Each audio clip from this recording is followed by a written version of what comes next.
आणि मला असं वाटतं की मी आज जे दाखवणार आहे याच्यानंतर जर समजा आपल्याला भीती नाही वाटली तर मला असं वाटतं या देशात निवडणुका न लढवलेल्याच बऱ्या.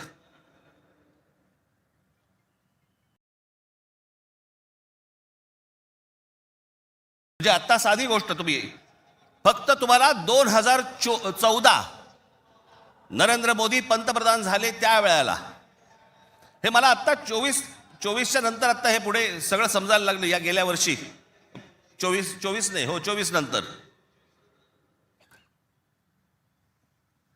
साधारणपणे विधानसभा निवडणुकांच्या आसपास मला ह्या सगळ्या गोष्टी आमच्या रिसर्च टीम मध्ये यायला लागल्यावरती मला धक्का बसायला लागला.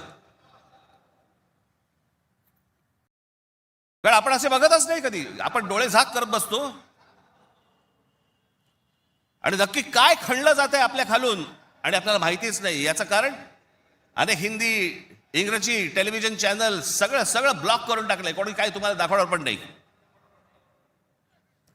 दाखवलं की वर्ण फोन येतो, वर्ण दट्ट्या येतो, जाहिराती बंद करून टाकू.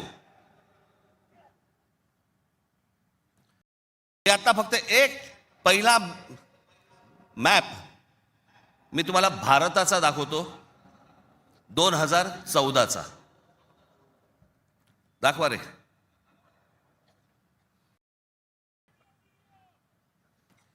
हा आहे 2014चा गौतम अडानी यांचे प्रोजेक्ट्स किती होते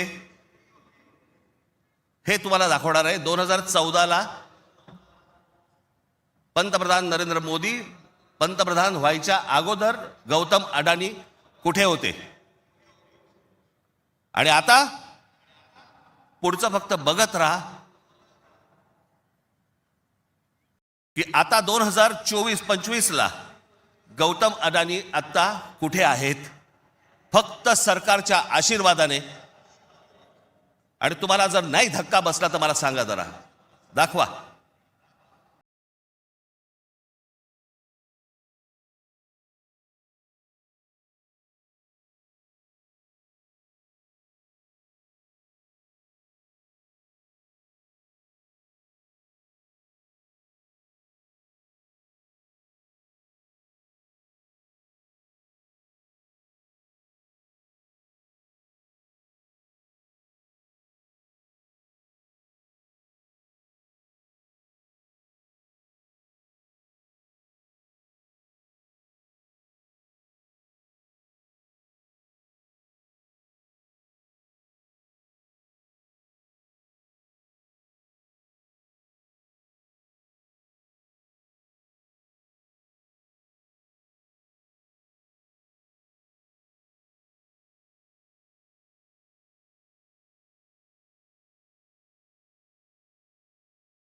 हे फक्त 10 वर्षातलं आहे.